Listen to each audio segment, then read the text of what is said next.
जम्बूद्वीपे भरतखंडे आर्यावर्ते भारतवर्षे। जम्बू टॉक्स देखने वाले हमारे सभी दर्शकों का बहुत बहुत स्वागत, अभिनंदन। मैं हूं आपके साथ निधीश गोयल, करता हूं आप सभी का यथोचित अभिवादन।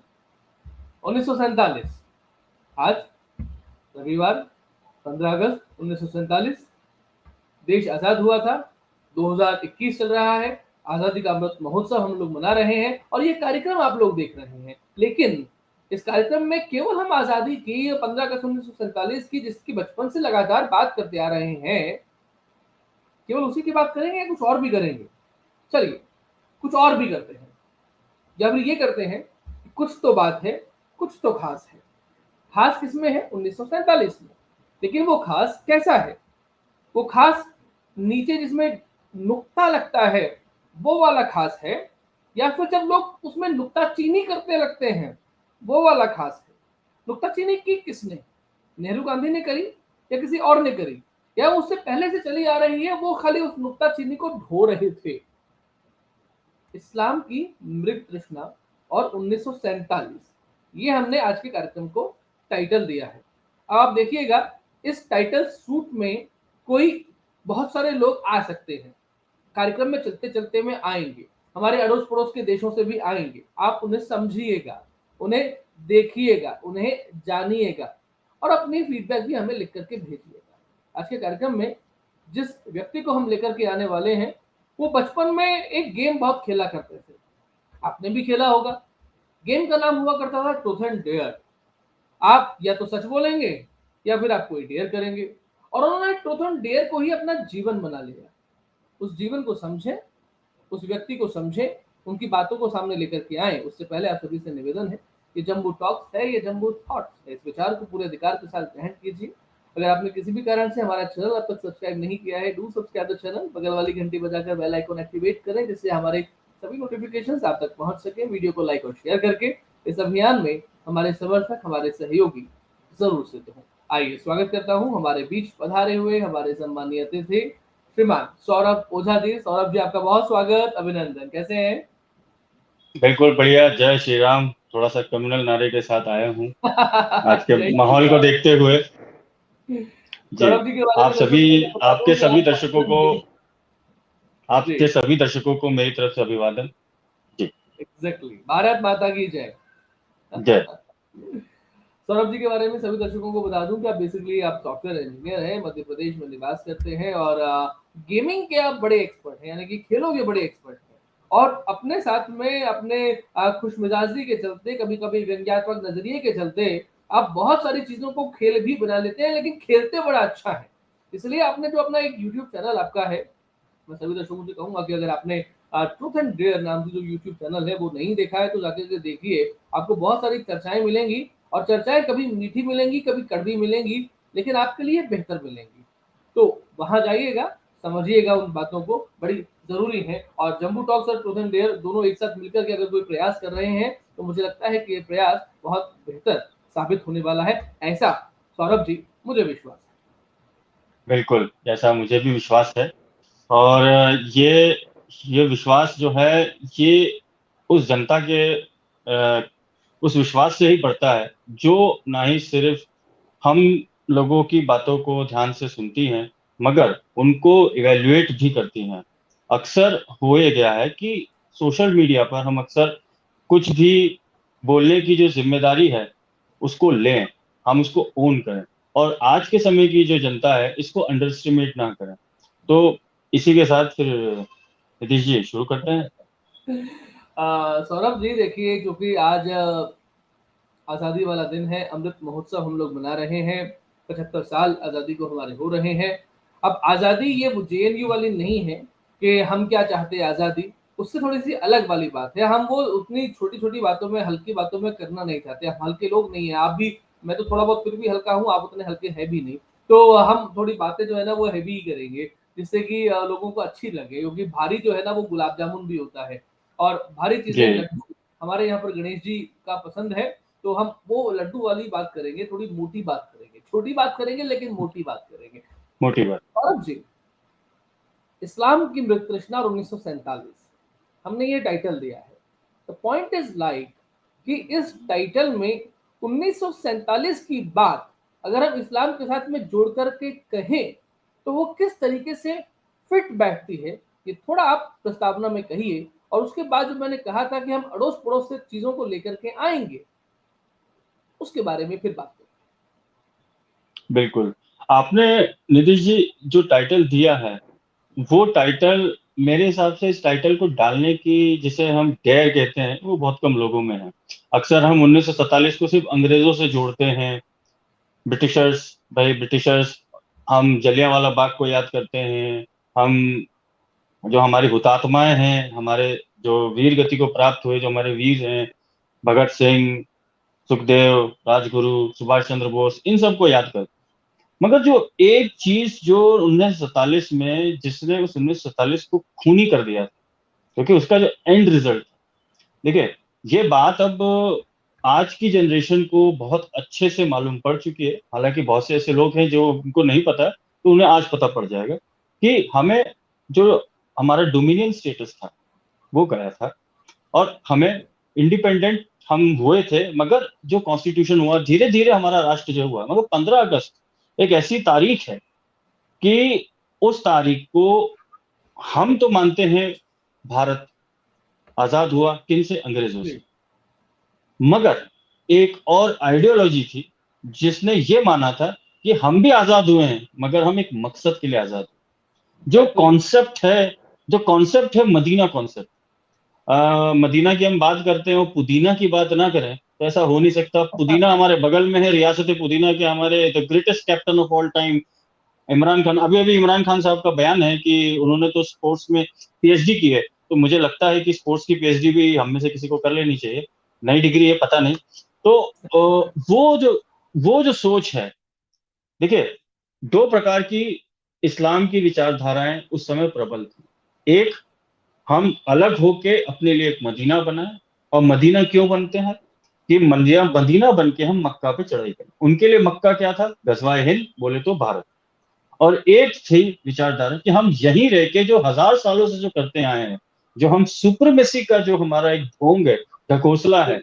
सुप्रीमेसी में बहुत सारी चीजें आती हैं कि भाई हमारी जो भाषा है वही सुप्रीम है, जो तमीज है वो हमारी उर्दू में ही है, हमारा ही लिबास, हमारा ही खान पान, सब कुछ हम, बाकी सब गया। मतलब कहने का मतलब कि हम ही सभ्यता के स्मारक हैं, बाकी सब जहालियत है। हम काफी वर्ड सुनते हैं, जाहिल। तो ये जो जाहिल वर्ड है, ये वर्ड हम तो आपस में किसी को डिनोट करने के लिए बोल दिया, मगर उसका जो एक्चुअल कॉनोटेशन है, एक्चुअल मीनिंग है, उसका मतलब यही होता है कि जो इस्लाम की उत्पत्ति से आने वाला पहले वाला व्यक्ति, जाहिल। तो उनकी तरफ से वो कॉन्सेप्ट क्लियर है। आज जो 1947 के बाद हम 2021 में हैं, और हम खुद देख रहे हैं पिछले 2-3 सालों से कि हमारे राष्ट्र में क्या हो रहा है। नेशनल कैपिटल जो है हमारी, वो असल में खेल हो गई है। और वो जो खेल है, उस खेल में शाहीन बाग की बिरयानी भी आ जाती है, फिर वो अलग अलग सिटीज में भी आ जाती है। तो ये, और फिर जब हम कुछ बोलें तो फिर एक बात आती है कि भाई मेरा भी तो खून मिला इस मिट्टी में। मैं तो ये जो, मगर जो बात है कि मैं उसमें नहीं जाना चाहता कि 1946 में जो इलेक्शन हुआ उसमें कितने परसेंटेज, क्योंकि आज सबको पता है। क्योंकि मैं जानता हूं कि जो ऑडियंस है वो ये सुनने नहीं आई है। ऑडियंस सुनने आई है कि वो जो सोच है, मृत तृष्णा है उसकी, उसका जो एक घमंड है, जो एक फेक है, उस कॉन्फिडेंस के चलते जो उनका जो जिस घोड़े पे चढ़ के वो आते हैं, उस घोड़े की जो नाल है, उस नाल पे हम हिट करेंगे कि असल में ये घोड़ा नहीं है, ये टट्टू भी नहीं है, ये टट्टू घोड़ा पता नहीं क्या, ये कुछ एक अलग ही क्रीचर है जो अपने आप को घोड़ा समझता है। तो हम उस, जो भी एक क्रीचर है, उस क्रीचर की नाल पे डिस्कस करेंगे, उसकी नाल पे वार करेंगे। तो सबसे पहला जो आज हम देखते हैं, फिल्म इंडस्ट्री सबसे बड़ा टूल है अपना एजेंडा ऊपर करने के लिए। ठीक है। गंगा जमुना तहजीब से लेकर इस देश को तो आजाद किया बिना खड़क बिना ढाल के। मतलब सुभाष चंद्र बोस जी तो जो थे, वो तो पिकनिक मनाने गए थे इनके हिसाब से, है जी ना। जी। बाकी जो हमारे क्रांतिकारी थे, वो तो उनका वो भी बिना खड़क बिना ढाल हुए। तो फिर चंद्रशेखर आजाद कौन थे? तो ऐसे करके 70 साल से पूरी की पूरी पीढ़ियों को, मैं बहुत ही हार्ड वर्ड यूज कर रहा हूं, मगर ये फैक्ट है कि उस पीढ़ी को अपना पूरा जो बोध था, राष्ट्र बोध, इससे वंचित किया। और एक प्रकार से कहा जाए तो जो एक वीरत्व तो था, जो हम जी सब में था, वीर भावना थी, उसको नपुंसकता में बदल दिया गया। ठीक तो ये हुआ, मगर उसमें एक इंपॉर्टेंट बात आती है भाई, खान चाचा, खान, खान पावर, भाई पावरफुल भी होगा तो खान, खान चाचा अगर हो गए तो पवित्र, समझे आप? तो पवित्र और स्ट्रॉन्ग, ये है। अब इसमें उनको दो वर्ड्स मिलते हैं, एक है पवित्र और एक है स्ट्रॉन्ग। अब पहली बात तो ये है कि हमारे इंदौर में, मैं इंदौर का हूँ, हमारे इंदौर में एक बड़ी प्यारी सी एक लोकल कहावत चलती है कि भैया कि दूसरों के पटाखों पे दिवाली मनाना। तो ये जो दूसरों के पटाखों पे दिवाली मनाने वाली जो बात है ना, ये इस पे फिट होती है कि खान जो है ये बेसिकली ना तो इसका इस्लाम से कोई लेना देना है, ना ही उसकी किसी हिस्ट्री एग्जैक्टली, से लेना देना बहुत बढ़िया आपने जो बात कही है। है, इस मगर बात को आगे जी, बढ़ाएंगे आप लोग, इस बात जी को बिल्कुल मगर आगे बढ़ाएंगे हम लोग। जो अपने, जी हाँ, चलिए पहले पूरी करिए अपनी बातचीत, जी, फिर आगे बढ़े। जी निधि जी, बात यह है कि जो खान है बेसिकली, जो ये सिर्फ और सिर्फ एक टाइटल है, जैसे एक मान लीजिए एक समूह है, कबीला है उसके सरदार का, और इसकी जो रूट है वो जाती है मंगोल। तो वो बात है। तो वहां जब मंगोल का जो, जब मंगोलों ने अपना पूरा कॉन्टिनेंट पे पूरा कब्जा करना शुरू किया, उनका जो एक्सपीडिशन था, वो जी चाइना से लेकर आज के सर्बिया वगैरह, और ये जो आप जो अर्मीनिया में जो लड़ाई देख रहे हैं, अर्मीनिया जी तक को टच कर गया था। और यहाँ सेंट्रल एशिया में आपके अफगानिस्तान तक आ गया था। तो वो जब चंगेज खान की जब मृत्यु होती है, तो उसके बेटों में जब उसका एम्पायर डिवाइड होता है, तो उसका एक ग्रैंड सन होता है। वो ग्रैंड सन जो कि जो आज का मॉडर्न टर्की और ईरान वाला रीजन है, उसके उसको जो सूबा मिला हुआ था, वो पहली बार कन्वर्ट होता है। ठीक है। मगर चूंकि इसमें गौर करने वाली बात यह है कि जो खान है, वो खान जाने जाते थे इस्लामिक दुनिया में उनके लिए, उनके आता था ही। मगर इस्लाम की एक प्रॉपर्टी है, अगर अगर आप दुश्मन को हरा ना सको तो उसे अपने में मिला लो। और ये अपने में मिलाने वाली बात जो होती है, ये ऐसी है कि मंगोलों के बारे में झूठा प्रचार कई सौ सालों से रहा कि मंगोलों ने हमेशा लूटपाट की, ये की। ये मैं आपको साफ साफ हिस्टोरिकली मैं बताना चाहता हूँ कि जी चंगेज खान ने एक भी लड़ाई अपने बूते नहीं लड़ी, या यूं कहिए कि अपनी तरफ से नहीं लड़ी, उस पर थोपी गई। जब जब उसके राज्य पे हमला हुआ, तब तब उसने उसका प्रति उत्तर देने के लिए जो लड़ाई लड़ी। जैसे खुरासान, जी खुरासान के पास जो खुरासान राज्य जो था, उसके जो सुल्तान था, जो भागते हुए भारत आ गया था, उसने, उसके पास चंगेज खान ने अपने शांति दूत भेजे, और उस शांति दूत का सर काट के अगर वही खान के पास आता है, तो खान क्या करेगा? आज के समय का गांधीवादी तो है नहीं कि आंदोलन करने देगा। तो उस समय वो तो शांति दूत भेजे जाते थे। जी हाँ, शांति दूत जो कि आज शांति दूत भेजे डील जाते किया हैं। जाए। जी हाँ, जी दूत भेजा जो वो शांति स्थापित करने के लिए कि कुछ हम जो है, आप समझ रहा हूं मैं कि शांति दूत से आप शांति दूतों पे जा रहे हैं। वो भी एक हाँ शांति दूत है, वो शांति दूतों की उत्पत्ति जो है वो वहीं से हुई है। मगर जो ठीक। दूत भेजे जाते हैं, राजदूत, जो शांति स्थापित करते हैं, जो संधि कराते हैं कि भाई जी हम आपके पड़ोसी राज्य हैं, आप और मैं, हम लोग हमारा व्यापार बढ़ाएं, ये करें वो करें। मगर जो एक भावना थी, इस्लामिक भावना कि एक, क्योंकि यहाँ गौर करने वाली बात यह है कि चंगेज खान मुस्लिम नहीं था। पहली बात, कोई भी मुस्लिम इतिहासकार ये नहीं बोल सकता कि अब चंगेज यहाँ पर खान मैं मुस्लिम थोड़ा-सा था। आपको रोकूँगा, सौरभ भाई, थोड़ा-सा आपको रोकूँगा, क्योंकि अभी 2 दिन पहले एक फ़िल्म रिलीज़ जी, हुई है, हमारे दर्शकों ने देखी होगी, भुज नाम से। आज 15 अगस्त को हम लोग बैठे हैं, 13 अगस्त को वो फ़िल्म रिलीज़ हुई थी। थोड़ा-सा मूवीज़ का मुझे शौक ज़्यादा है, बिकॉज़ रेडियो पे बोलने वाले हम लोग टीवी पर प्रोग्राम्स करने में, तो मुझे भी है। बिल्कुल छोड़ते नहीं हैं। तो मैं कई बार कहता भी हूँ कई कार्यक्रमों में कि भई इतने 100-100, 200-200 करोड़ रुपए लेकर के मूवी बना लेते हैं। आप फ़िल्म थिएटर में जाके ₹200 में देख लो तो बुराई नहीं है, अब तो वैसे भी ओटीटी पे देख पा रहे हैं हम लोग। तो भुज, जी, ये फ़िल्म आई अजय देवगन की, हालाँकि उसके बारे में बहुत कुछ कहा जा सकता है, लेकिन उसमें एक बात और है कि वहाँ पर जो कोड वर्ड यूज़ किया था, एक जगह जब दिखाया, तो वो कोड वर्ड था चंगेज़ खान, उस लड़ाई का, जो भुज में हो रही थी। 3 लड़ाइयाँ वो लोग बेसिकली करने वाले थे। एक लोंगेवाला पर, जिसके बारे में बॉर्डर में आपने देख ही लिया होगा, सनी देओल को, और दूसरी थी गाज़ी अटैक, जो फ़िल्म आई थी, करण जौहर ने जो प्रोड्यूस की थी। वहाँ आईएनएस विक्रांत को पीएनएस गाजी के द्वारा डुबो दिया जाए। दूसरी चीज़, वो दोनों नहीं कर पाए थे, और तीसरा भुज एयरवेज़ था, जहाँ पर सब तरफ से उसको काट दिया जाए। तो यहाँ पर जो कोड नेम था दैट वाज चंगेज खान, यानी कि उन्होंने पूरी तरीके से माना कि चंगेज खान जो आप बात कर रहे थे अपना है, यानी कि अपने में मिला लिया, और ऐसे अपने में मिला लिया कि चंगेज खान कोड वर्ड दिया गया है, यानी कि चंगेज खान से बड़ा तो उनके लिए लोग हैं ही नहीं। जिस तरीके से औरंगजेब है वैसे ही उनके लिए चंगेज खान है। और अगर सौरभ जी आप ये बात कह रहे हैं कि चंगेज खान मुसलमान नहीं था, तो इसका मतलब शायद आप ये भी कहना चाहते हैं कि खान सरनेम इस्लाम में है ही नहीं। डू यू वांट टू बिल्कुल से नहीं। समथिंग? जी यस, देखिए चंगेज खान का जो उनका जो अपना जो एक रिलीजन या धर्म कह लूं, क्योंकि देखिए हम जो हमारा सनातन धर्म है वो जिसे इंग्लिश में पॉलिथिस्टिक कहते हैं, कि हमारे अलग अलग देवी देवता हैं, हमारी अपनी अलग अलग मान्यता हैं।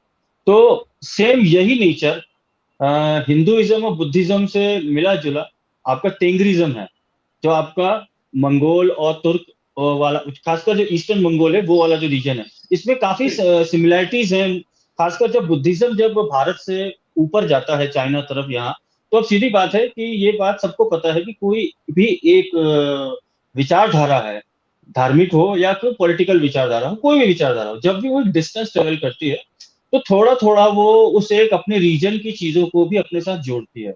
और खासकर जो जिन लोगों को ये डाउट है कि बुद्धिज्म का हिंदुइज्म से कोई लेना देना नहीं है, तो उसके लिए हम एक अलग से कार्यक्रम करेंगे। मगर जो ये बात है कि हिंदुइज्म से ही बुद्धिज्म निकला, और बुद्धिज्म ही आगे फैलता फैलता गया, और वही जो एक पॉलिथिस्टिक जो कल्चर था, वहां के जो लोकल जो पॉलिथिस्टिक कल्चर था उसके साथ जो उसका जब समागम हुआ था, तो ये एक तेंगरिज्म बन गया। तो इस तेंगरिज्म को फॉलो करते था चंगेज खान। इस कबीले की खास बात ये थी कि ये पूरी तरह से डेमोक्रेटिक था, जो हमेशा से देखिए इस्लामिक सत्ताओं में हमेशा एक कॉमन चीज रही है कि बेटों में हमेशा संघर्ष रहा है सत्ता के लिए। जी भले ही आप मुगल देख लीजिए, तुर्क देख लीजिए, आप किसी भी अफगानिस्तान में आज क्या हो रहा है, अलग अलग कबीले की लड़ाई है, मगर वहां इतने सारे कबीले मिलके, उनके सरदार मिलके वोट करते थे। ये गौर करने वाली बात है कि चंगेज खान का जो वारिस था वो उसका बड़ा लड़का नहीं था, उसका दूसरा लड़का था। ये बात अलग है कि चंगेज खान खुद बोल के गया था, मरने से पहले उसको डिक्लेयर कर गया था, मगर बाद में उन सभी सरदारों ने भी चुना। जब इनकी प्रथा टूटी और जब इनके जो ग्रैंड सन्स हैं उन्होंने अपनी मनमानियां करना शुरू करी, क्योंकि जो कि होता है कि एक सत्ता का एक उदय काल आता है और एक अस्त काल आता है, तो वो जो अस्त काल आने लग गया, तो उसमें ये बात, और एक चीज और, जितना इस्लामियों को पूरी दुनिया में किसी एक शख्स ने सबसे ज्यादा जिनका नरसंहार किया है वो चंगेज खान है। तो ये अगेन ये प्रूव होता है कि चंगेज खान जिसने सबसे ज्यादा इस्लामिक इस्लामिक राजाओं का और उनकी सत्ता का सर्वनाश किया, उसी को इन्होंने ओन कर लिया। जैसे पाकिस्तान में अब्दाली जी और गौरी का पाकिस्तान से कोई रिलेशन नहीं है, मगर चूंकि वो मृत तृष्णा है उनमें, मृत तृष्णा है उनमें कि भैया ये तो हमको चपेट लगा के गए थे, हम इन्हीं को अपना बना लेते हैं। सामने वाले को पता नहीं है, मगर उसको अपना बना लिया है। तो ये है, आप कुछ कह रहे थे। जी, आपने बड़ा सुंदर भाई ये बात कही है कि ये मृत तृष्णा, क्योंकि हम आज चीन के बारे में जब बात करते हैं तो विस्तारवाद की बात करते हैं कि साम्राज्यवादी देश जी है, विस्तारवादी देश है, लेकिन चीन तो बच्चा हो गया एक तरीके से। यहाँ तो चंगेज खान को, अब्दाली को, अफगानियों को जिस तरीके से अपने में मिलाया गया, तो चीन तो शायद सीख रहा है उससे कि विस्तारवाद कैसे होता है, और बिना दुनिया को बताए कि बिल्कुल। मैं विस्तार कर रहा हूँ। आपने जो शब्द यूज किया कि सामने वाले को पता भी नहीं लगता, यानी कि बिना उसको बताए कि मैं क्या करने वाला हूं आप काम कर देते हैं, यानी कि आप हारी हुई लड़ाई को कैसे जीत में बदलना है ये आपको आता है। बिल्कुल, और यही हमारा भारत का इतिहास रहा है। आप ये देखिए कि कैसे महाराणा प्रताप जीते हुए होके भी हारे हुए दिखाए जाते हैं, जी कैसे छत्रपति शिवाजी को अभी पिछले कुछ सालों तक एक पहाड़ी चूहा कहा जाता था, बिल्कुल। है ना, कैसे असम के अहोम डायनेस्टी को इग्नोर जी कर दिया जाता है, जिसने ना जाने कितनी बार मुगलों को डुबोया है, ब्रह्मपुत्र में डुबोया है। डुबो डुबो के मारना जिसे बोलते हैं ना, ये वो काम हमारे आसामी भाइयों ने किया है। और उड़ीसा ने उड़ीसा ने उड़ीसा के जो वंश थे उन्होंने कितनी टक्कर दी है, ये भी कोई बात नहीं करता। क्यों? क्योंकि बिल्कुल। हमारे लिए सेंट्रल ओरिएंटेड कर दिया गया मुगल। भारत राष्ट्र आजाद हुआ 1947 को, पूरे राष्ट्र ने लाल किला देखा, मगर उस लाल किले के साथ क्या देखा हमने? उसके साथ एक झूठ फैलना शुरू हुआ। लाल किला, मुगल, शाहजहां, अकबर, बाबर, फिर चलता गया। अब तो अब तो अब तो फिल्म स्टार भी अपने बच्चों के नाम बहुत अच्छे अच्छे रखते हैं, खैर मैं इसमें नहीं जाना चाहता। ये वाला बात मगर है। जो बिल्कुल बिल्कुल, मगर जो बात है नीतीश जी, कि चंगेज खान के जो अचीवमेंट्स थे, कई लोगों ने, आप देखिए कि अभी अलाउद्दीन खिलजी पद्मावती की फिल्म आई थी, पद्मावत फिल्म आई थी, उसके अंदर शुरू में बताया गया कि अलाउद्दीन खिलजी, ये भी मिथ तोड़ देता हूं मैं, कि अलाउद्दीन खिलजी ने मंगोलों को हराया। अभी पहली बात तो ये कि अलाउद्दीन खिलजी जो था वो मामलुक, जो इनका वंश है, जो कि गुलाम वंश था, और वहां से फिर इनकी अलग अलग प्रजातियां निकली। मगर जो मंगोल अलाउद्दीन खिलजी से लड़े थे, दे वर नॉट एक्चुअली मंगोल्स। देखिए, आप समझिए, कई लोग क्या बोलते हैं, बाबर को लेकर एक झूठ फैलाया जाता है। झूठ नहीं है, मतलब कि इसे एक ऐसा झूठ बोलते हैं, इसे बोलते हैं कि सत्य को एक अलग एंगल से बताना, इसलिए मैं उसको झूठ कह रहा हूँ, कि जी बाबर के अंदर तो चंगेज खान और तैमूर का खून है। यही हम सुनते आए हैं। बिल्कुल। मतलब कहने का मतलब यह है कि ताकतवर है, तैमूर का वीर तो मैं है। आप, हाँ, चंगेज का नाम पहले लेते हैं बिकॉज चंगेज वो पहला व्यक्ति था जिसने इनको सबक सिखाया था। काश चंगेज खान वो काम अपना खत्म कर देता तो ये शायद मुसीबत ना होती। तो चंगेज खान ने जो अपना उसके जाने के बाद जो इसका वही रीजन जिसकी हम बात कर रहे हैं, जो आज के समय का अफगानिस्तान और आपका जो ये तुर्कमेनिस्तान वाला रीजन है, जैसे हम जी अभी थोड़ा सा, आपका जो चाइना का वो वाला एरिया है जो अफगानिस्तान से मिला हुआ है, तो वहां उनके जो स्लेव्स थे उनमें से निकला हुआ एक तैमूर था। वहां की लोकल पॉपुलेशन थी वो, और जी उनकी एंसेस्ट्री थी तुर्क, उनकी एंसेस्ट्री थी तुर्क। और वो जो तुर्क एंसेस्ट्री थी वो मंगोलों के ध्वज तले लड़ रही थी, तो फिर हम कैसे कह सकते हैं कि वो मंगोल थे? तो ऐसे तो फिर अलाउद्दीन खिलजी और जो गौर वंश थे, वो उनका अगर हम जेनेसिस पे जाएं, तो ये जो गौर है, जो गांव है गौर, जो आज गौरी, जो मोहम्मद गौरी के वजह से जी जी। जाना जाता है, तो वो तो पूरा एक बुद्धिस्ट इलाका था, और ये गौर वंश भी पहले एक बुद्धिस्ट ही था, इसको ठीक है। कन्वर्ट किया गया था। ठीक तो बात है। ये था। तो ये बताना कि चंगेज खान भारत का दुश्मन था क्योंकि उसने भारत का आक्रमण नहीं किया, इसके कई कारण थे। कई लोग कहते हैं कि उसको श्रद्धा थी, जिसको मैं नहीं मानता। मैं, मेरा थोड़ा सोच अलग है, क्योंकि ठीक उसी टाइम पे जो चाइना था, जो उसकी सबसे जी प्राइज ट्रॉफी थी, वहां विद्रोह था। दूसरा, चंगेज खान का अपना एक व्यक्तित्व ऐसा था कि उसके दिमाग में वो कभी भी आगे होके युद्ध नहीं लड़ता था। अगर उस पर युद्ध थोपा जाता था तो वो जवाब देता था। ठीक। क्योंकि भारत में खासकर देखिए, अभी यहाँ पे इतिहासकारों की मक्कारी देखिए, भारत सिर्फ उत्तर भारत नहीं है, भारत दक्षिण भारत भी है, पूर्वी भारत भी है, अब ये भारत भी। तो सिर्फ जी दिल्ली के पॉइंट ऑफ व्यू से ये कहा गया कि भैया चंगेज खान दुश्मन है। क्यों? क्योंकि ममलूक डायनेस्टी का तो वो दुश्मन था। अगर वो आ जाता तो इनको साफ कर देता। और आप ये देखिए, मैंने शुरू में बताया था कि मंगोलों को अपने में मिला लिया। देखिए, मंगोलों की भी वही एक फितरत थी जो हमारे इसमें कुषाण आए थे पहले, राजा कनिष्क के समय ये सब आए थे। ये वो, जब खासकर जब अलेक्जेंडर के समय जो ग्रीक्स आए थे, तो सिंथियन जो एक प्रजाति है जो आपकी साइबेरियन की है, वो भारत में मिलना शुरू हुई। तो हमारे पास जितने पॉलिथिस्टिक जो पहले थे, क्रिश्चियनिटी और इस्लाम से पहले, वो उन सब लोगों के अपनी अपनी धार्मिक विचारधाराएं थी। मगर जी। चूंकि वो लोग भी पॉलिथिस्टिक थे, जैसे सनातन है, तो वो मिलजुल जाते थे। और ऐसी मिली जुली एक जाति जो थी सिंथियन, जो कि आपके आज के कराची वगैरह यहाँ कभी बसी थी बहुत कई सौ शताब्दियों पहले। जी जब मोहम्मद बिन कासिम ने पहली बार आक्रमण किया तो दोस्त वर द फर्स्ट वन जिनको कन्वर्ट किया गया, और आज वो इलाका और वो ईरान का इलाका बलूचिस्तान के नाम से जाना जाता चलिए, आपने जब बलूचिस्तान ये शब्द उपयोग कर ही लिया है तो मुझे लगता है कि कार्यक्रम के दूसरे भाग में हम लोग चल पड़ते हैं, क्योंकि चंगेज खान के नाम से तो बहुत क्लियर हो गया होगा। वो भारत आता और अपना काम पूरा कर जाता, तो वो भारत में ठहर जाता या नहीं ठहरता, या वो भारत से फिर वापस लौट जाता अलेक्जेंडर की तरीके से, जिसको विश्व विजेता कहा जाता है। लेकिन भारत में किस कारण से वो एक सीमा से आगे नहीं बढ़ पाया, मगध से आगे नहीं बढ़ पाया, क्यों नहीं बढ़ पाया, अपनी अलग कहानी है, अपने अलग कार्यक्रम उसके बारे में हो सकते हैं। लेकिन वो जो भी कहानी हुई, लेकिन चंगेज को अपना बना लिया गया। मैं तो सोच रहा था कि तैमूर के बाद जहांगीर नहीं बल्कि नाम चंगेज ही रखा जाएगा, लेकिन किस कारण से तैमूर के बाद जहांगीर नहीं, नाम रखा वो वो क्रोनोलॉजी में मिस्टेक हो गई ना। अगर वो क्यों पहले पहले वाले को चंगेज रखना चंगेज था। रख देते तो तैमूर हो जाता। हाँ, पहले चंगेज रखना था। और उसके बाद में ज्ञान नहीं ना उनको। ऐसा कर सकते हैं कि ना वो पिताजी जो है उनका नाम परिवर्तन कर दिया जाए, चंगेज हो जाए। देखिए नीतीश जी, एक लास्ट बात चंगेज खान पे बोलना चाहता हूँ। ये लोगों ने चंगेज खान को अपने में मिलाया है, मगर ये लोग नफरत भी चंगेज खान से करते हैं, क्योंकि इनको पता है कि अगर इन्होंने चंगेज खान को पॉजिटिवली प्रमोट कर दिया तो इनके सारे खान पान, क्योंकि देखिए हमारे तरफ जो खान है वो बेसिकली खान नहीं है, वो खां है, खां ना नहीं है उसमें, खा जी और आकी जी मात्रा और बिंदी है। और ये खां पे हम जी जाएंगे कि ये खां कौन है। मगर बलूचिस्तान जो है, ये जो आज लाल किले पे प्रधानमंत्री मोदी जी ने कुछ टाइम पहले लाल किले पे इसी 15 अगस्त के ही समय, ये भी एक सही मौका है जब पहली बार भारत के प्रधानमंत्री ने बलूचिस्तान का जिक्र किया। जी। मतलब ये हो गया कि खान खामखा, तुम तो खां हो, इसलिए खान, ये तो खामखा है। चलिए बिल्कुल ठीक है। बिल्कुल, खाने खाना है। जी।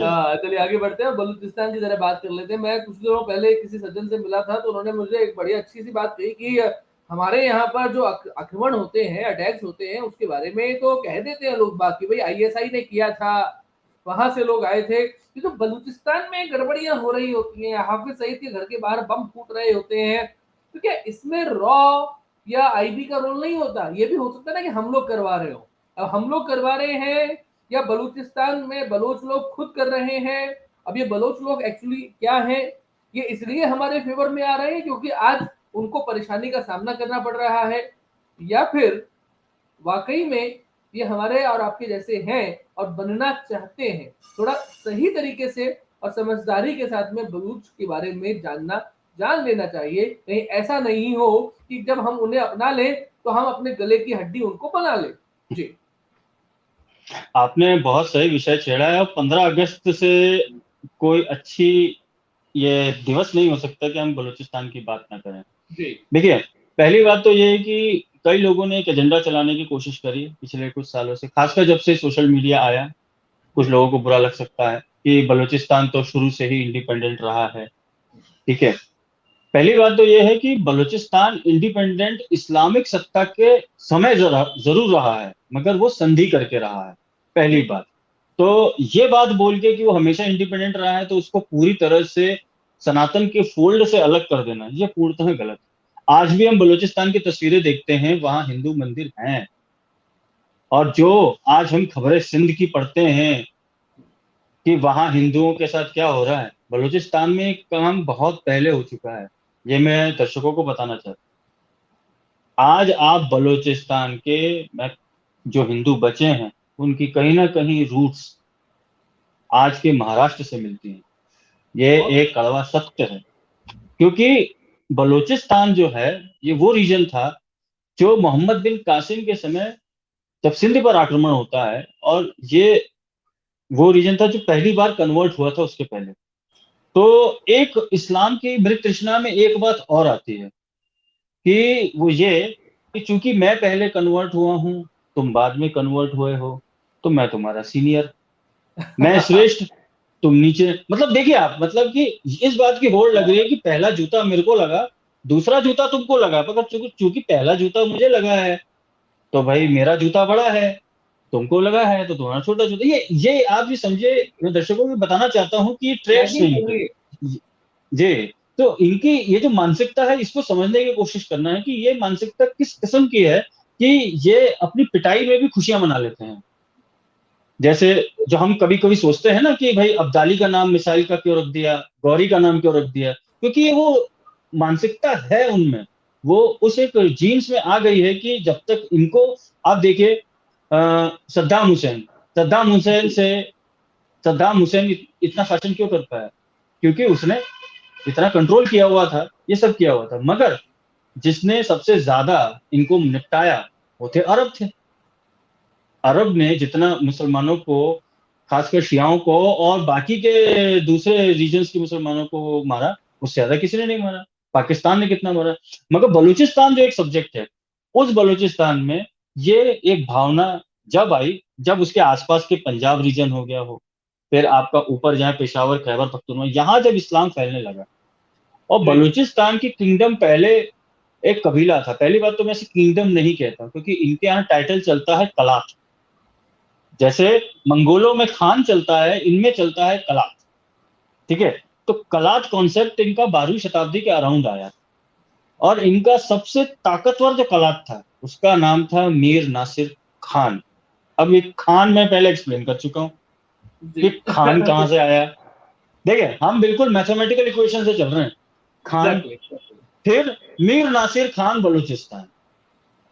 ये मीर नासिर खान जो बलूचिस्तान का जो कलात था, इसकी ये सबसे स्ट्रॉन्गेस्ट कलात कहा गया है इसको। और इसका कालखंड था अहमद शाह अब्दाली के साथ।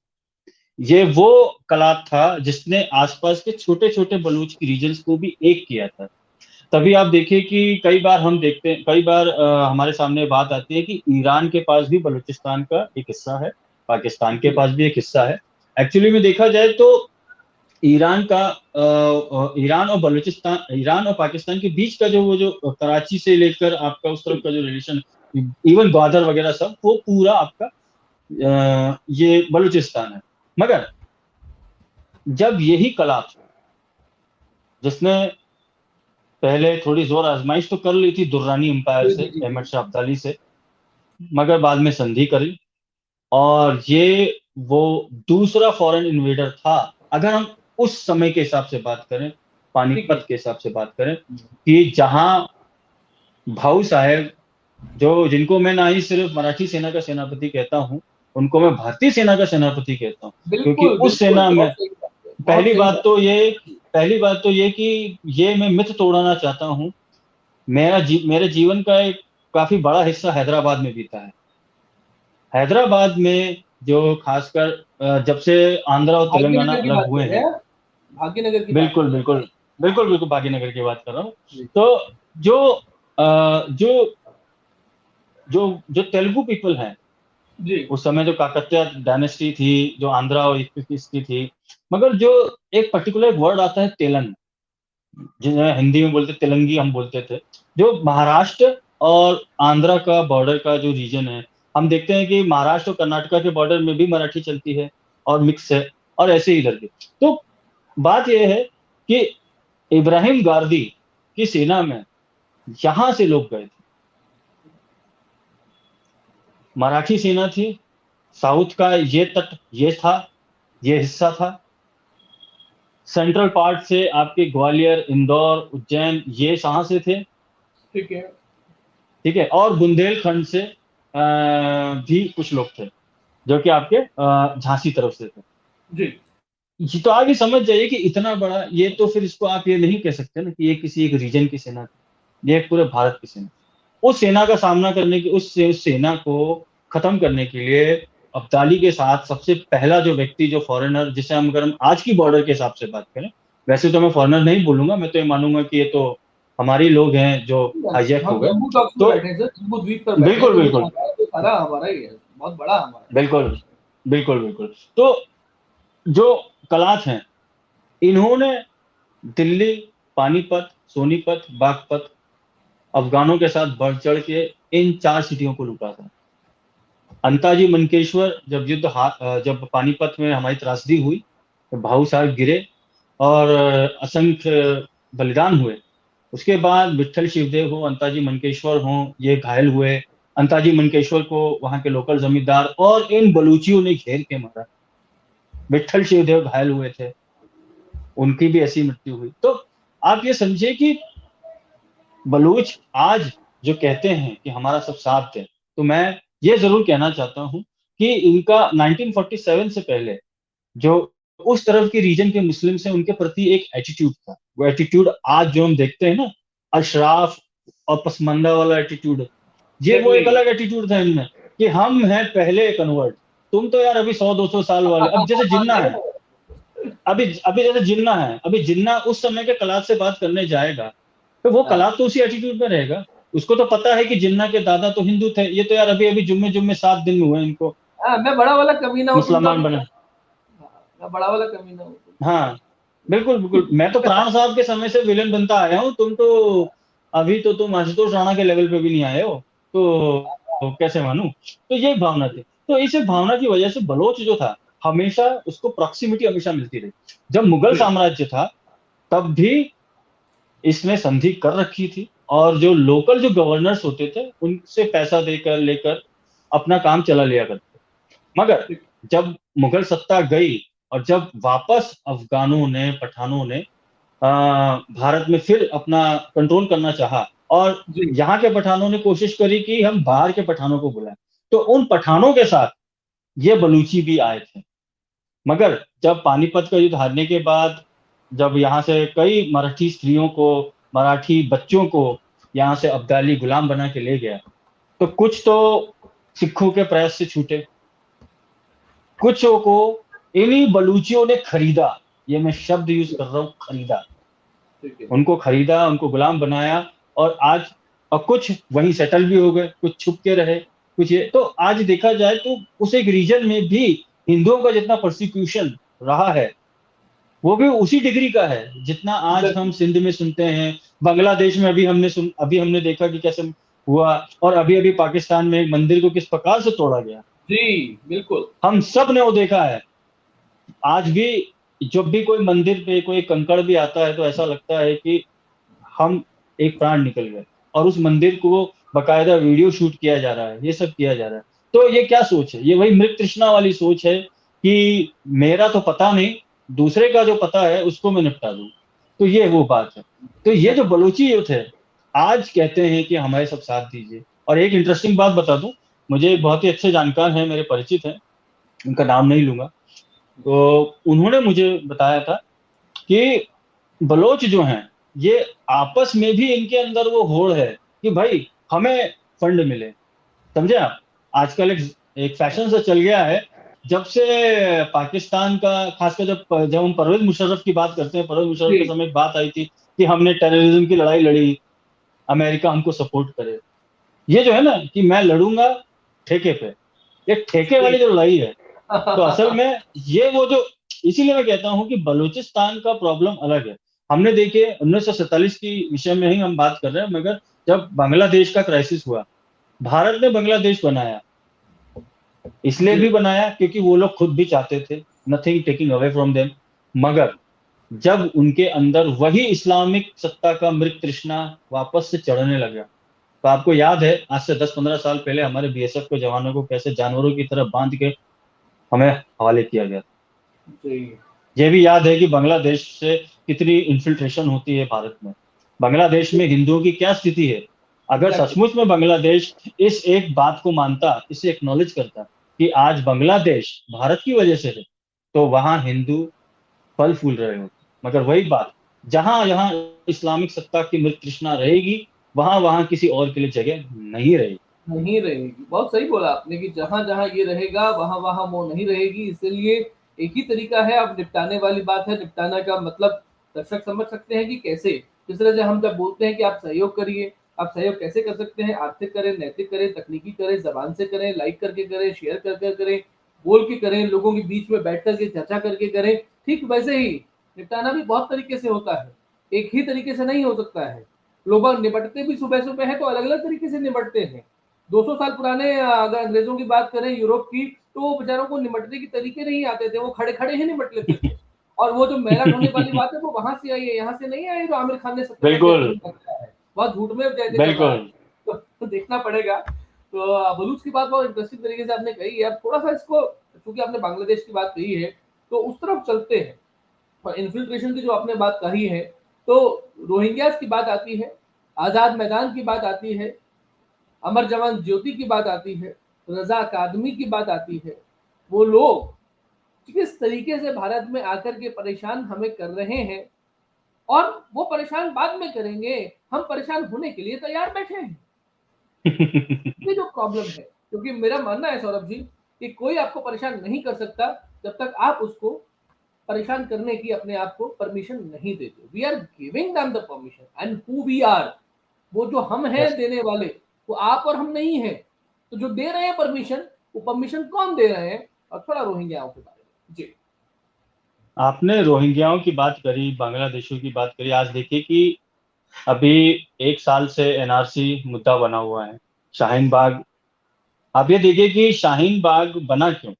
उस एंटिसिपेशन में कि हिंदू, सिख, जैन, पारसी और ईसाई ये पाकिस्तान, बांग्लादेश, अफगानिस्तान, जो प्रताड़ित हैं, जो भारत वापस आना चाहते हैं, उनको नागरिकता जल्दी मिले।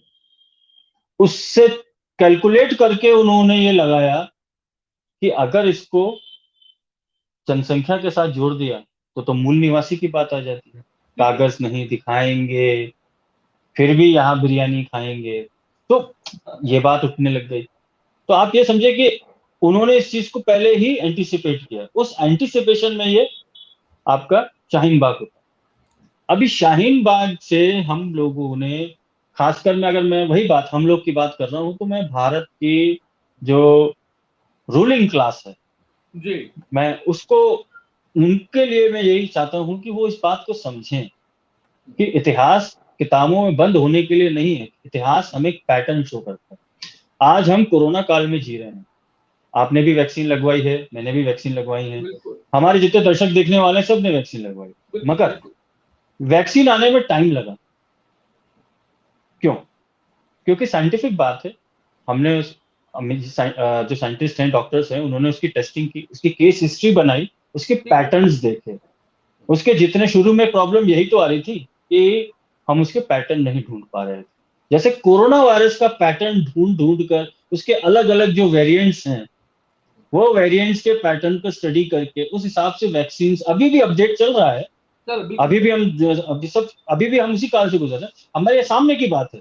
इसी को मैं जोड़ रहा हूं इन्हीं चीजों से कि हिस्ट्री जो है, ये भी हमारे सामने कई ऐसे कोरोना वायरस आ चुके हैं जो इससे ज्यादा खतरनाक है। तो इनको डिफीट करने के लिए, इनकी एजेंडा को, इस मृत तृष्णा को खत्म करने के लिए हमें इतिहास का ही सहारा लेना चाहिए। ठीक है। आपने इमिग्रेशन की बात करी, तो इमिग्रेशन को हम ऐसे समझ सकते हैं जैसे आज रोहिंग्या हैं, तो उसी 17वीं शताब्दी के समय एक और प्रजाति थी जो कही जाती थी रोहेला। रोहिला, आज बिल्कुल इसका नाम लेने वाले बहुत कम लोग हैं, फिर भी बिल्कुल पुराने नक्शों में आपको रोहिलखंड वगैरह दिख जाएगा। बिल्कुल नजीबाबाद उनकी कैपिटल हुआ करती थी। रामपुर, जहां से आजम खान जो पैदा अंडरवियरों हुआ। के कलर बता दिया कर, बिल्कुल बिल्कुल, जो अंडरवियरों के कलर बता दिया करते थे, हाँ इतनी असभ्य भाषा का इस्तेमाल करते थे, ये वहां से खड़े होते। मगर रामपुर के भी नवाब की अपनी हिस्ट्री, वो हम अलग जाएंगे। उनकी हिस्ट्री में कन्वर्जन शामिल है, वो बाहर से नहीं है, तो वो बात अलग है। मगर ये जो रीजन है, इस रीजन में माइग्रेशन बढ़ना शुरू हुआ था बिकॉज ऑफ औरंगजेब की पॉलिसी। देखिए, मैं ये नहीं कह रहा हूं कि माइग्रेशन कभी नहीं होता था। जी जब से इस्लामिक सत्ता आई, तब से तो बिट्स एंड पीसेस में इधर से उधर लोग जाते ही हैं, आ जाते हैं, जम जाते हैं, इधर से लोग वहां जाते हैं, हो जाते हैं। मगर जो बल्क में आता है, बल्क में आना जब हुआ, जब औरंगजेब का शासन आता है, और अभी हम सुनते आए हैं फतवा आलमगिरी। तो फतवा आलमगिरी को बनाने के प्रोसेस में अलग अलग, उज्बेकिस्तान से लेकर कजाकिस्तान, ईरान वगैरह, सब तरफ से जितने इस्लामिक स्कॉलर्स थे, उन सबको बुलाया गया था। और वो एक एक करके आते थे, अपनी कमेंट्रीज देते थे, उनको कंपाइल किया जाता था, ये किया जाता था। अभी सीधी बात है, अकेले तो वो आएंगे नहीं, अपने शिष्यों के साथ आएंगे। शिष्य तो कहना गलत है, उनके मदरसे के, जो उनके मदरसे छाप जो लड़के थे या ये थे, वो जो भी थे, तो वो सब आए थे। तो जी ये आना, उसके साथ साथ जो आर्टिसन जो कम्युनिटी है, खासकर जो ऐसे लोग जो अपना रोज अपनी मजदूरी करके जो पैसा कमाते हैं, अब वहां तो जंगजू माहौल था।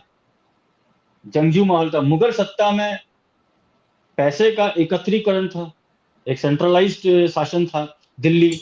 वहां कम से कम एटलीस्ट दिल्ली के आसपास व्यापार करने की काफी सुविधा थी, और दरवाजा खोल दिया था फतवा आलमगिरी के नाम से वेस्टर्न बॉर्डर का, कि वहां से आने। तो ये जो माइग्रेशन बढ़ता गया, तो ऐसे ही आज का जो पाकिस्तान अफगानिस्तान बॉर्डर है, जो स्वात घाटी है, वहां एक गांव, वो एक, उसी रीजन को रोह कहते हैं, रोह। जी जी तो पहाड़ों का रीजन है, रोह से ही रोहेला बना है। और इनकी जो जीनियोलॉजी है, ये अफगानियों का वो कबीला है जिसे हम यूसुफ जही कहते हैं। ये यूसुफ जही पठान है, तो ये वहां से आए थे। ऐसे जैसे हम सुनते हैं कि आपके करजई हैं, यूसुफ जही हैं, अहमद जही। अब बलोच जो है वो आपके बेसिकली उनकी जीनियोलॉजी अहमद जही आती है। ये है जी यूसुफ जही। ये यूसुफ जही का माइग्रेशन बढ़ना शुरू होता है। ये जो माइग्रेशन है, ये दिल्ली के पास राजस्थान, जयपुर इस तरफ नहीं जमता। ये जमना शुरू होता है गंगा पार, जब हम बोलते हैं दिल्ली में गंगा पार उस तरफ, खासकर जो आपके जो आज जो पश्चिमी उत्तर प्रदेश का जो इलाका है, जी जो जी जी। रामपुर वगैरह ये जो है, उस रीजन में, उस पहाड़ में, और फिर जो उत्तराखंड तरफ हम जाते हैं वहां, वहां इन्होंने बसना शुरू किया। और इनका जो प्रोसेस लेट 1700 से जो शुरू हुआ, हाँ मात्र 30 साल में, मात्र 30 साल में ये एक राज्य बन गया। आप कल्पना करिए 30 साल में एक राज्य बन जाना। और अवध, अवध का नवाब था उस समय सफदरजंग। सफदरजंग जिसके नाम से दिल्ली में सड़कें भी हैं, जब भी मैं बता दूं पता दर्शकों भी। को। तो हाँ, तो यही सफदरजंग कई बार इनसे युद्ध भी लड़ चुका था।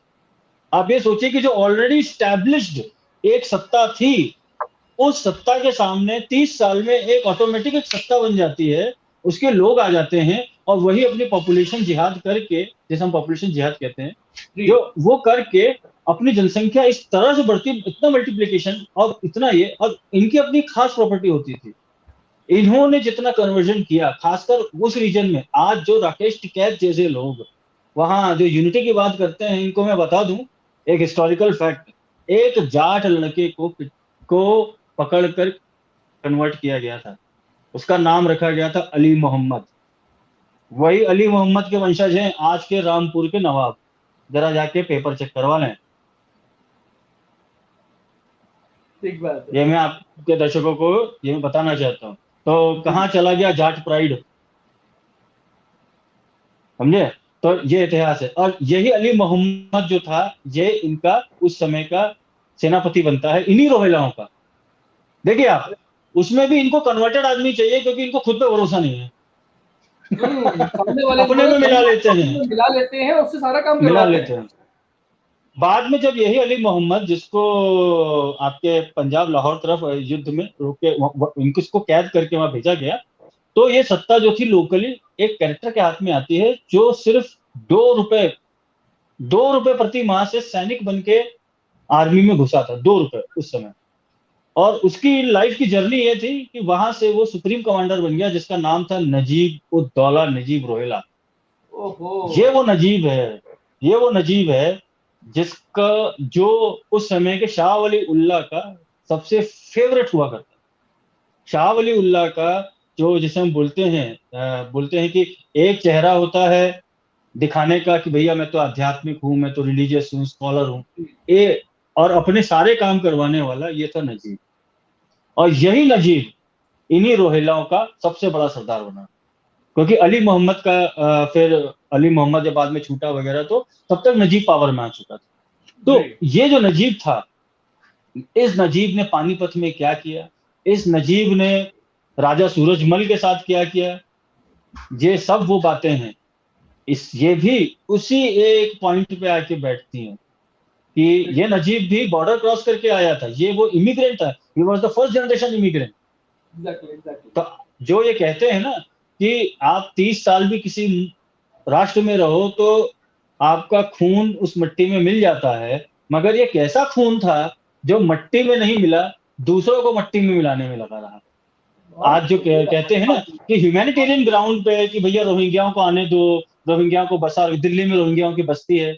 और आप देखिए कि जिनकी जो बस्तियां हैं ज्यादातर, वो बस्तियां आपके डिफेंस, जहां जहां डिफेंस के जो स्टैब्लिशमेंट्स हैं, जी उनके ही पास क्यों है? जम्मू बिल्कुल। में वहां क्यों है? और जम्मू में ही क्यों जाना है, बंगाल क्यों नहीं? वैसे तो कहीं भी नहीं, बंगाल भी मेरा है, जम्मू भी मेरा है, ये पूरा भारतवर्ष मेरा है। ये है, जैसे मेरा है वैसे आपका है, हम सबका है। मगर ये इनकी सोची समझी, इनके पीछे जो शक्तियां हैं, वो शक्तियां तो अभी इनके साथ खेल रही हैं।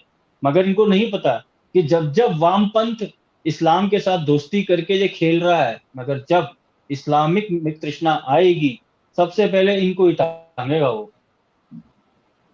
इनको इतिहास वो भी हम बताएंगे कि कैसे वामपंथियों को नचवाया था इन इस्लामियों ने। तो ये बात आपने बोला, मुझे लगता है कि अगला टॉपिक हमारे पास में आ गया है कि ये जो पीछे की ताकत है जिसका जो खेल खेल रही है इनके साथ में, और ये समझ नहीं पा रहे हैं कि वो खेल क्या है, वो कौन सी जी ताकतें हैं, और वो कौन सा खेल खेल रही हैं, उस खेल को खेलने का कारण क्या है, यानी कि क्यों खेल रही हैं। उनसे उनका कौन सा स्वार्थ, कौन सा निजी हित सधता है, व्यक्तिगत हित सधता है या विचारधारा का, कुत्सित विचारधारा का, विचारधारा भी मैं तो नहीं कहना चाहता उसे, उसका हित सधता है। और हित सधता है तो उससे परिणाम क्या निकलता है, उससे प्रतिफल क्या निकलता है, उससे हमारी धरती, हमारी सृष्टि को इससे क्या फायदा होता है और क्या नुकसान होता है, और वो आगे जाकर के हमारे लिए किस तरीके से दुखदाई हो सकती है, इन सब के बारे में मुझे लगता है कि आगे की चर्चा में हम लोग बात कर पाएंगे। सौरभ जी, आज की चर्चा में शुरुआत हुई हमारी 1947 से बात लेकर के, और उसके बाद में जिस तरीके से क्लियर हुआ कि आगे से कभी बोले तो शाहरुख खान ना बोलिए, शाहरुख खान बोलिए, सामने वाले को भी लगे यार इसको तो पता है, तो हमको भी लगे कि हाँ हमको पता है, और ये तुमको भी पता हो जाना चाहिए कि हमको पता है। ठीक है, तो क्योंकि कोई ये सवाल कहते नहीं। हैं ये कहते हैं नीतीश जी, लास्ट में एक बात कहना चाहता हूँ। हमेशा जी कहते हैं ना, my name is Khan and I am not a terrorist. बिल्कुल, वो खान तो टेररिस्ट नहीं था, मगर वो तुम्हारे टेररिस्ट था, इसीलिए तुमने उसको अडॉप्ट कर लिया। और दूसरा, हम सिर्फ बिल्कुल। शाहरुख ही कहेंगे, हम सिर्फ सलमान ही कहेंगे, ये खान भी नहीं बोलना है, क्योंकि ये भी यहाँ हाँ आके इन्होंने उसकी कॉपी की है। जैसे बोलते हैं ना, रिबॉक नहीं मिला तो रिबूक ही सही। ठीक है, शाहरुख खान खाम खाम, है ना। बिल्कुल बिल्कुल। केवल इतना बोलिए। तो ये बात समझ में आती है, बलूचिस्तान की जो आपने बात बोली, रोहिल्ला की बात बोली, रोहिलखंड की बात करी, अवध के नवाब सिराजुद्दौला की आपने बात करी, नजीब की आपने बात करी। तो ये बातें हम लोग जब तक नहीं जानेंगे विस्तार के साथ में, इसीलिए हम लोग छोटे छोटे नहीं बल्कि पूरी चर्चा करते हैं, जब तक विस्तार के साथ में, क्लैरिटी के साथ में नहीं जानेंगे, हमें नहीं समझ में आएगा कि हमारे आसपास क्या चल रहा है। तो हमें मालूम होना चाहिए, थोड़ा समय दीजिए इन चर्चाओं को, समय लेकर के इन्हें विस्तार पूर्वक सुनिए, और सुनकर के लोगों तक इसे पहुंचाने का अपने आप को माध्यम जरूर बनाइए, क्योंकि जब सरकार कुछ करती है वो सरकार की जिम्मेदारी है, प्रशासन कुछ करता है प्रशासन की जिम्मेदारी है। आप इधर उधर की जिम्मेदारी को मत देखिए, आपकी जिम्मेदारी क्या बनती है वो देखें और आगे बढ़े। सौरभ जी, आपका चर्चा में पधारने के लिए और इतनी सुंदर बात, इतनी बढ़िया बात, इतनी सही जानकारी हमारे साथ दर्शकों के साथ में साझा करने के लिए बहुत धन्यवाद। एक बार फिर हमारे दर्शकों को कहूंगा कि truth and dare channel of Saurabh Ojha ji, आप वहां जरूर जाइएगा, और बहुत सारी चीजें आपको वहां पर डेफिनेटली मिलेंगी जब आप उसे सब्सक्राइब करके और आगे बढ़ेंगे। इसी के साथ सभी दर्शकों को भी एक बार फिर से इस 15 अगस्त 2021 आजादी का अमृत महोत्सव बहुत शुभकामनाएं। हमारी आजादी कायम रहे और हम लेकर रहेंगे आजादी। चलिए, धन्यवाद बिल्कुल। जी, नमस्ते। जय